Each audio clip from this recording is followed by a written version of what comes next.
Oi, galerinha, sejam muito bem-vindos a mais uma aula de História. Na aula de hoje, a gente vai falar um pouquinho sobre um assunto que a gente discutiu quando a gente falou da Primeira Guerra Mundial, mas a gente não entendeu o seu conceito num todo. A gente vai ver o que foi o imperialismo, principalmente no continente africano e asiático, e como que aconteciam movimentos de resistências ao imperialismo naqueles continentes. Então, vamos lá para a aula? Observem aí. Imperialismo consiste numa política de expansão e o domínio territorial, cultural e econômico de uma nação sobre outras. Nessa perspectiva, estados poderosos procuram ampliar e manter seu controle ou influência sobre povos ou nações mais fracas. Cabe aqui também citar uma distinção entre colonialismo e imperialismo, porque, apesar de parecerem em seus conceitos, eles se distinguem. Colonialismo sugere controle político, abarcando incorporação de território e perda da soberania pela força militar. O imperialismo se refere ao domínio que é exercido tanto do ponto de vista formal quanto informal, direta ou indiretamente, porém, como o mesmo resultado, que é o controle político e econômico da região. Portanto, com o imperialismo não há anexação do país que recebe a influência.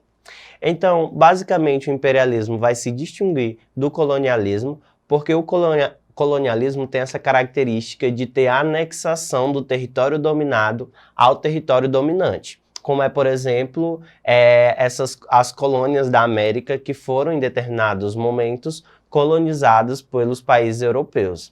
Então, essa é uma das características do colonialismo que não está empregada no imperialismo. Por quê? Porque o imperialismo ele também é essa arte de dominação do dominado com o dominante, mas não tem a anexação do território. Então, essa dominação ela pode ser uma influência política, uma influência econômica, uma dominação mais social. Então, ela acontece tanto formal quanto informalmente. Para melhor entender, a gente vai entender quando a gente vê agora como que aconteceu o imperialismo na África e na Ásia, dando exemplos para vocês. Observem. Contexto do imperialismo na África e na Ásia. O imperialismo foi o processo de expansão colonial promovido pelos estados europeus industrializados na África e na Ásia, a partir da segunda metade do século XIX. Naquele momento, a Europa passava pela segunda revolução industrial, então a gente tem que entender por que a segunda revolução industrial impulsionou esse processo de imperialismo. Quais são as características da segunda revolução industrial? O uso de novas fontes de energia, o petróleo e movimento da água para a geração de eletricidade, desenvolvimento acelerado dos transportes e das comunicações e formação de grandes oligopólios e do capital financeiro. Esses oligopólios são grandes monopólios de poder econômico ou de terras, enfim, que vai se expandir principalmente nas regiões da Europa. Continuando, quais são os interesses dessas potências imperialistas? Eles tinham os principais objetivos. Primeiro, adquirir matérias-primas para a expansão industrial, como o petróleo e o látex, buscar novos mercados consumidores e áreas para investir os capitais excedentes. Então, eles tinham muito acúmulo de capital nas mãos, tinham muito dinheiro acumulado e eles precisavam investir esse capital em algum lugar. Então, eles iam procurar essas novas terras, imperar sobre elas e a partir daí investir. E conquistar regiões que pudessem absorver a mão de obra excedente, que é uma forma de contenção social, que é o que acontece com os processos de, principalmente, escravidão, que eles vão buscar essa mão de obra mais barata e que ela é fruto desse domínio imperialista também. E aí tem uma imagem que retrata um pouco disso. Ó, temos dois europeus aí repartindo o mundo. É uma charge que meio que retrata o que é esse imperialismo. Continuando, observe.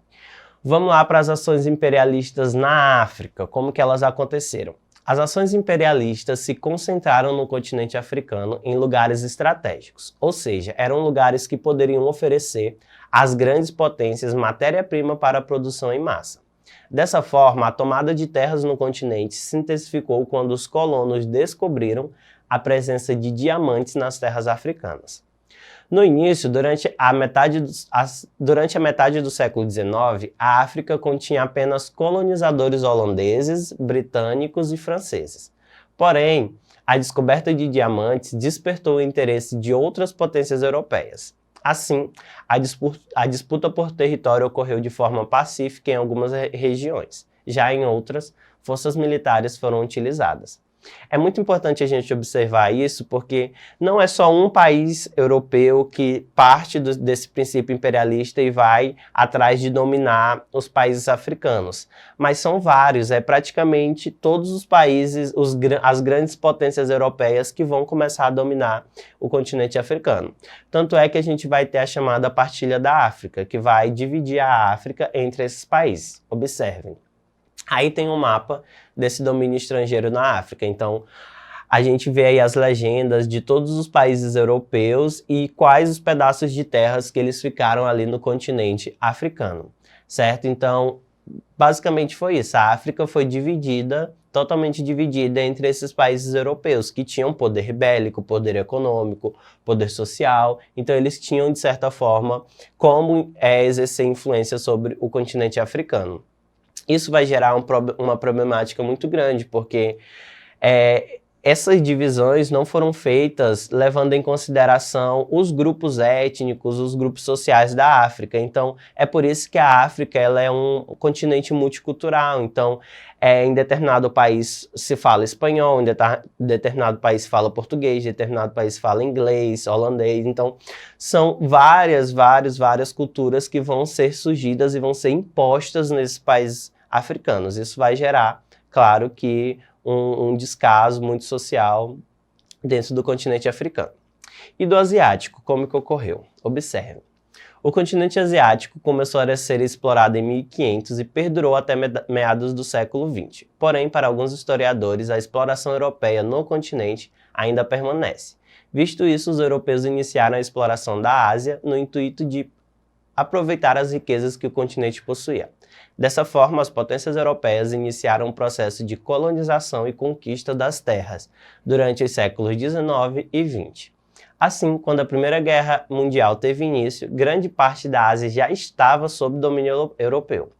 Devido à exploração das riquezas, as divisões feitas sem considerar a cultura e a estrutura das regiões ocasionaram em problemas sociais e políticos para os países asiáticos. Por conta disso, algumas nações asiáticas ainda sofrem com as consequências deixadas pela colonização.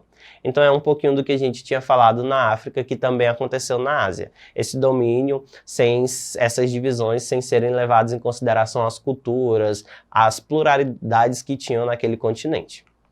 E aí tem uma imagem, que é uma caricatura feita no final do século XIX, que mostra ali ingleses, russos, portugueses e até japoneses dividindo a China, que é um país asiático, entre eles, certo? Partindo ali a China, cada um querendo um pouquinho, um pedaço desse país. E aí como que aconteciam também essas resistências a esse imperialismo? Prestem atenção. Africanos contra o imperialismo. Diante da violência e do racismo praticado pelos colonizadores, diversos povos africanos resistiram e se levantaram contra os europeus, dando origem a prolongados conflitos, que inclusive duram até o século XXI, certo? Até o nosso século atual. Aí a gente vai ter algumas rebeliões, que tem a rebelião de Mamadou Lamine, que foi de 1898 até 1901, que aconteceu ali no Alto Senegal. A rebelião Ashanti, que vai de 1890 a 1900, que principalmente ali na região onde é atual Gana, o atual país Gana. E a revolta de Maji-Maji, que aconteceu de 1905 a 1907, que vai acontecer ali principalmente na região da Tanzânia, que era dominada pelos alemães, certo? A gente vai ter também reação asiática à colonização, ao imperialismo, e aí a gente vai ter principalmente a Guerra do Ópio, que vão ser britânicos e chineses que vão entrar em conflito por conta da venda do ópio na China. Os chineses foram derrotados primeiramente pelos britânicos e depois por uma aliança anglo-francesa. Claro que os países europeus iam se aliar para poder derrotar os países asiáticos e africanos, enfim. E aí vamos ter alguns tratados que vai impor paz e como que vão acontecer as relações entre os países que queriam tanto dominar quanto que estavam dominados. Então, há sim uma reação imperialista, contra o imperialismo, na verdade, tanto dos países africanos quanto dos países asiáticos. Continuando, observem, quais são esses desdobramentos do imperialismo? O que o imperialismo impulsiona principalmente naquele período? Primeiro, vai promover uma acirrada disputa por mercados entre as nações industrializadas. Então a gente vai ter cada vez mais essas nações que tinham esse poderio industrial disputando para ver quem ficava com determinada terra. Vai intensificar o sentimento nacionalista e revanchista entre estados europeus. Contribuiu para a formação de alianças militares entre as principais potências europeias, que aí vai culminar na paz armada, e foi decisivo para a configuração de um cenário histórico favorável para a eclosão da Primeira Guerra Mundial, principalmente porque aquele primeiro ponto que diz que esses países vão promover uma disputa por mercado. Então não tinha país, não tinha mercado, não tinha território suficiente para todos esses países que queriam praticar o imperialismo. Então isso vai culminar na Primeira Guerra Mundial, certo? E aí a gente vai fazer duas questões rápidas para a gente tentar fixar melhor esse conteúdo que a gente acabou de ver. Observem. Primeiro, quais são as características do imperialismo, que é uma política colonialista que se consolida durante a década de 1880? Letra A. O respeito à religião das populações nativas, princípio que norteou a ideologia imperialista. B. O investimento do capital excedente das potências europeias em outros continentes, sobretudo na Ásia. Os acordos de cooperação entre os países e a transferência de tecnologia industrial. Letra C. O esforço das potências europeias recém-industrializadas para levar a indústria a outros continentes e implantar um sistema democrático com realização periódica de eleições. Ou letra D. A busca por mercados para investir capitais excedentes, por áreas produtoras de matérias-primas industriais, compradoras de manufaturados e o controle de pontos militares estratégicos. Então, a alternativa certa é a letra D, certo? É a principal característica do imperialismo, que é esse capital excedente que eles precisavam investir em algum lugar, certo? E aí, a segunda questão.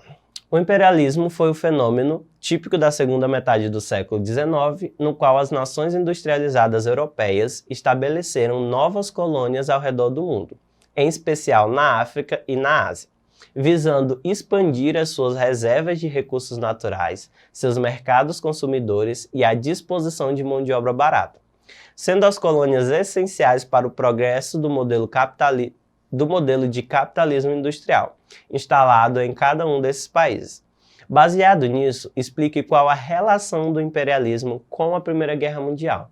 Então, qual que é a relação desse movimento imperialista com o surgimento da Primeira Guerra Mundial? A gente até já discutiu aqui, certo?